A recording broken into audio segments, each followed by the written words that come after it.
Hello mga ka-GT Moto, natadari karon sa Rukaro Teppanyaki Sushi and Ramen Bar.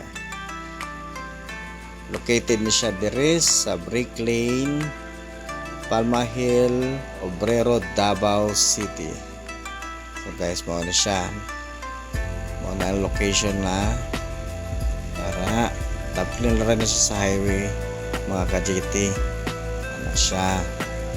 Sa ato nila karon sudlon nag-atang ang mga malawake o customer dire. Kanang Brick Lane guys, daghan na siya klase-klaseng bar dire sa sulod. So ato ning ato ang Rukaro na ara dapit sa right side ara siya. Mo na ilahang mga meals naka-display po dire. Ana siya. Napod sila yung mga lamesa sa gawas, gusto na tumukao sa gawas. So ato na siya sudlon guys. Ara daghang pug mga tao, mga ka-GT Moto. So hello, arsisemashe unsa daw? Tara siya mo na yung sulod sa Rukaro. So daghan na siya Japanese jud yang style. Laptop mag-order ta sa mga foods nila unsay mga lamion na foods nila dire mo ni ilahang bar dire sa sulod para daggang kay mga lami na alak guys. So ya ito siya pare naara dito ang manager masiguro to supervisor para sila mao na ilahang mga table so na mga teacher dire. Pwede mo mag-celebrate their birthday or any occasion. Maupod ilahang mga table sa gawas kung gusto ninyo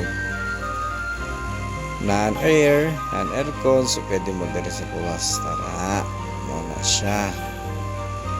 Naapod ni siya yung banda-banda dire. So mao na ato ang gi-order guys. Kana lami kayo. Pang Japanese jud na napa sa soup na ay tempura. Lami kayo ni ato ni karon tilawan. Lami oy may kailangan mo na siya ang ramen na tokwa may kayo sa ato ni siyang tilawan pod sausaw nato ni karon dire sa mayonnaise. Lami ay lami kayo do na tilawan po nato ng tempura para isaw sa po nato na dire sa toyo na naisuka. Lami kayo goods kayo goods approve. Lami kayo so ato na po siyang tan-awon dire sa gawas. Para siya sushi ramen. Ano siya? Kaya manaman tagka o sa gawas ata. Para mo siya. Ayaw mo kalimot subscribe my YouTube GT Moto Vlog Official and GT Moto Vlog my Facebook page. Bye, sayonara.